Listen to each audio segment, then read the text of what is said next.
What is going on YouTube? It is Adrian Hawkins of HawkFit bringing you another video in the series, Rehabbing an Injured Athlete. And today I believe we are bringing you the last in the series, and we're going to finish up with the remainder of the body parts. With that being said, let's grab the doctor and get right into it. Today we're going to be focusing on the minor pectoralis and the other muscles within the chest area.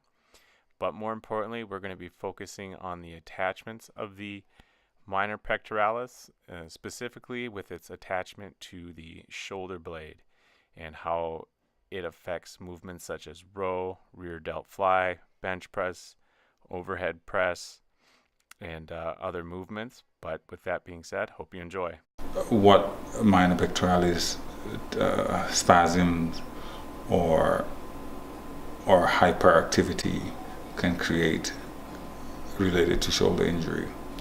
Not shoulder injury, but injury related to injury. We have issues like where the minor pectoralis, when it gets tight, it chokes onto the brachial plexus, which is a group of nerves sitting at the corner of your shoulder.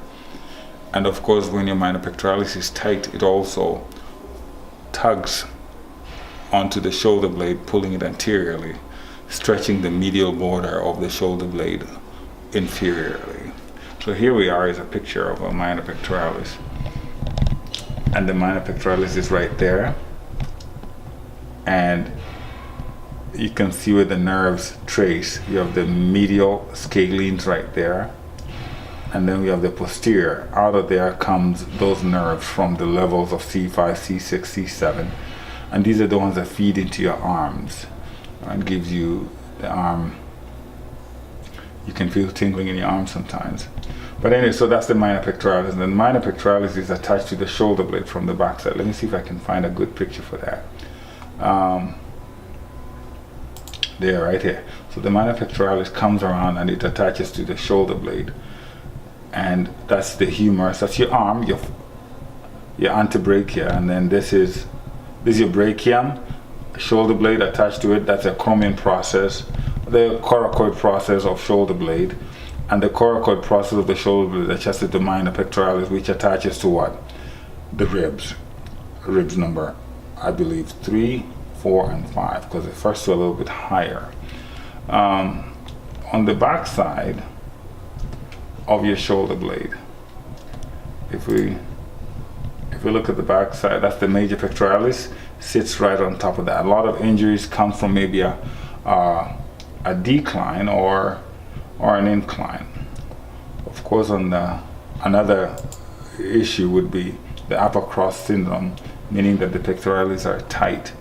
So if you look at that and how it controls your shoulder blade, then you get, because the shoulder blade, the medial part of your shoulder blade, right here, the inner side of it, is being tugged by the pectoralis.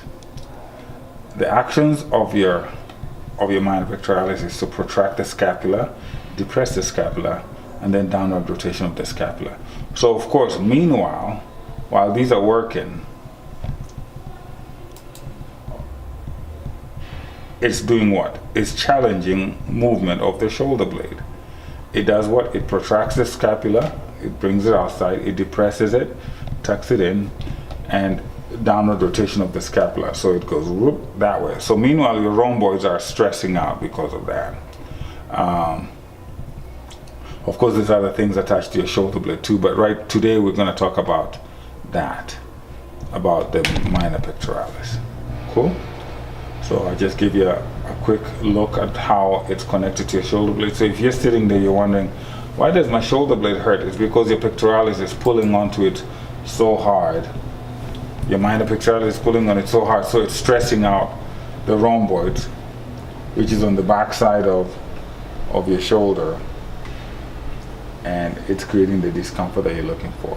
And that's sometimes, if someone has something, a curvature of the spine, you can get flagging, or you can get where the shoulders are coming out that way. The shoulder blades are sticking out that way. That's it. So let's go to working to improve your pectoralis so that it decreases issues related to the shoulder blade. So the minor pectoralis kind of goes under there. And this is the major. It'd be easier with the shirt off. Sure, yeah. Let's see if we can do that. Just so people can see what we're looking at here. Okay. So this is a major. Of course, the major runs out and connects to the humerus, the anterior position of the humerus, or the brachium. And then right under it, and the function of that pectoralis, one of them is internal rotation, external rotation. Internal rotation, external rotation. There's a minor back there, minor teres major, that also does the internal external rotation. The minor pectoralis, on the other hand, does not do that. The minor pectoralis, the job is to work that shoulder blade. When that is contracted, the shoulder blade comes out, or the shoulder blade is tucked in, because the minor pectoralis is connected to the shoulder blades process called the coracoid process. All right? So the first way of fixing that is if there's just a lot of spasm in it. So of course, deep tissue release is one way to do it. So you're just using your thumb and digging onto it and finding where it feels ropey, and the ropiness is what you're trying to do. Of course, you're trying to track down where rib number 3, 4, and 5 are, and that's what we run along with. And I can feel some of its ropiness on there. So that's one way of doing it. I do have digging tools.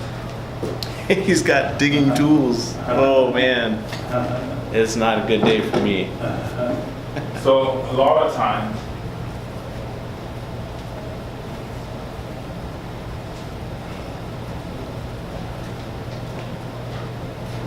this will be quite interesting. so that's a good digging tool that I use.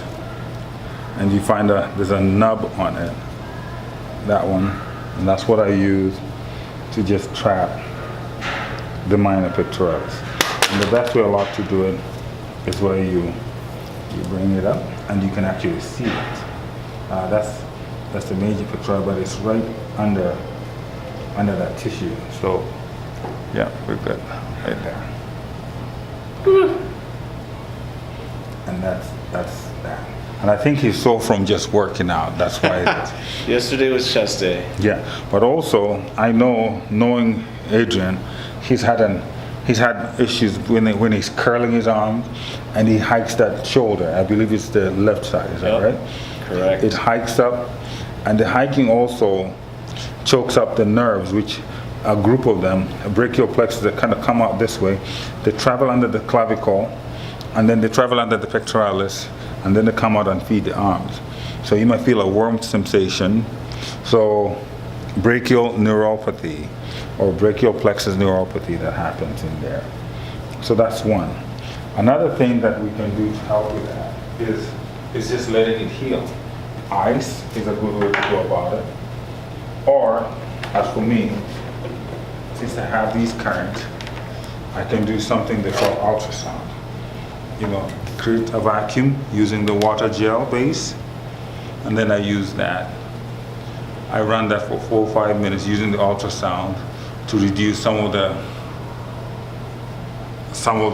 tension that there is within the pectoralis muscle. I do that 4 to 5 minutes.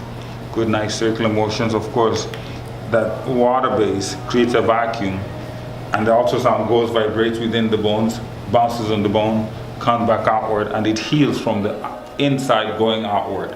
And that's what ultrasound does. If that doesn't work well, then I have an electrode. So of course, these are the electro pads that I use. I attach them in the 4 spots that I want them to do. So I'm going to do that so you can see what that is.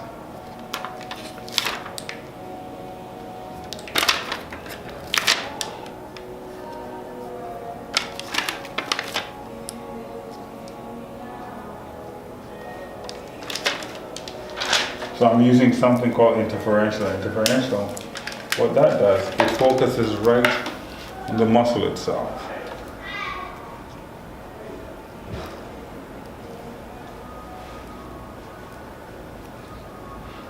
Hi, Brian.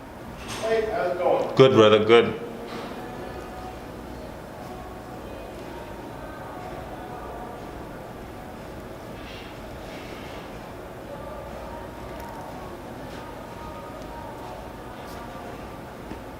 Then I'll let you see what it does.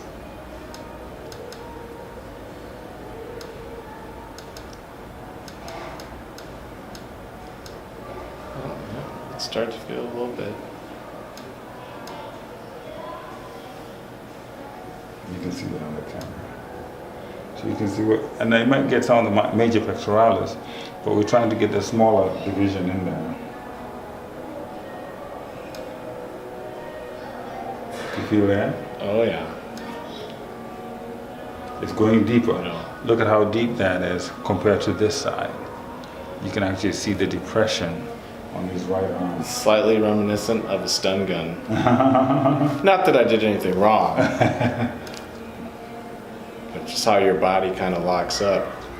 And that's we're trying to override the hypertonicity of the minor pectoralis, and so I'm increasing the tension in there to wear it out, to take that out. But also, I am doing something interferential. I'm doing pain management. So if there was pain attributed towards that muscle, that muscle is creating, this would be another way to manage that. And I know you can feel that all the way, and that probably referring to the back side of your shoulder, does it? Does it go to the back side of your shoulder? Do you feel that? Not as much. Okay. But we can always make it more. But I'm not going to do that today because I don't want to overload that, because you can see there's literally, you can even see it's darker in color because of what blood is coming to that area, and that's what you're seeing there right now. I mean, look at the striations of those muscles. Yeah. Do you feel that? Oh, I feel that. Yeah. He's not doing those movements. That's a voluntary or involuntary. It's kind of like blinking your eye. He's not controlling that. It's doing that on its own. I can start to feel it a little bit in the back now. Yeah. Well, why? Because we're moving that minor pectoralis. These are all parasympathetic or sympathetic. You know, anything that he has no control over, that's what that is. Okay. All right. 1 more minute left. Okay. You feeling that in there? I am. I'm trying to Relax. as much as possible to let the electricity do the work. Let the current do the work. That is pretty cool. Look at how deep that is going. Is it always random when you turn the machine on? Yeah, it's going to sweep through it. So it's going from one cell fiber, muscle fiber, to another muscle fiber, right to the superior part of the pectoralis. Because that's what we want anyways, anything within this area. And usually I put heat on it to help loosen, but there's no heat to that. I put heat pad or because we're trying to move the muscle without him getting hurt. Would you normally do this after someone has done a workout? I wouldn't do this after a workout because they already have done that. Okay. But this is for injury's sake. Okay. You know, if someone hurt their pectoralis and they cannot do a chest workout because every time they do it, they aggravate whatever injury they did in the first place. You know. So anyway, so that's another option. So the first was ultrasound. The first was deep tissue release using my thumb or using this. And then that with heat on top of it to do further loosening up of that. Okay.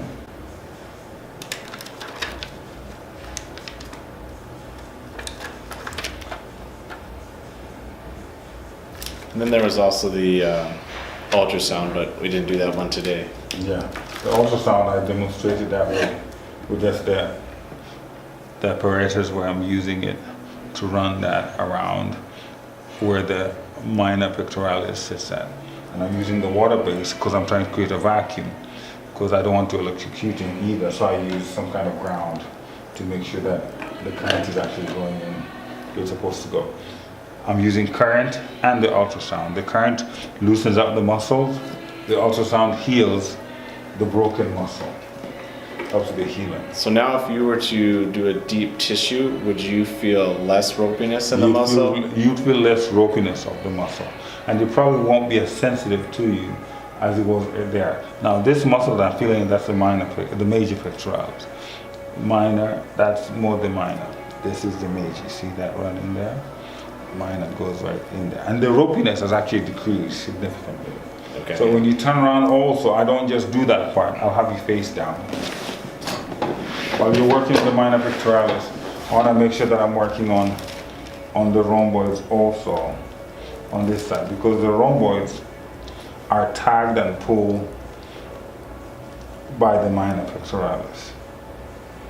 See that? Those, I make sure that that's working, because right now as his arm is raised like that, the shoulder blade has been protracted laterally. So all the muscles that work towards pulling that minor pectoralis are also loosened up so that the minor pectoralis is not working too hard. So that's it. All right. Again, I'll use either the ultrasound with current in it, or put some current in there to loosen that up, or use my thumb apparatus here and run it along anything that feels ropey along the medial borders of the shoulder blade. All right, let's go ahead and stand up. We want him to stretch. Yeah, to keep turning. No, you turn the other direction. So the stretching, and then as we stretch, sometimes you can actually even grab it. You can actually even grab it, and you can see how thick his minor pectoralis is. But you try to get the muscle that's under there, and you get into the subscapularis. Keep turning.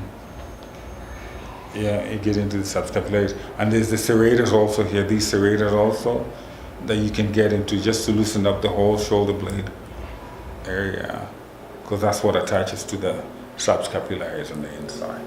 Cool? But stretch, big stretch is a good way to start. How does it feel after that current and after that? The deep tissue there, what does that feel like? Well, definitely from when you started, you can the ropiness, just when you're using your hand the second time through, it's not as chunky or as ropey as you say, yeah. And everything feels a lot smoother. Yeah. And your hands are very strong, so it's still painful, but it's just not as painful. Yeah, well, it's reduced, and that's what we're trying to do.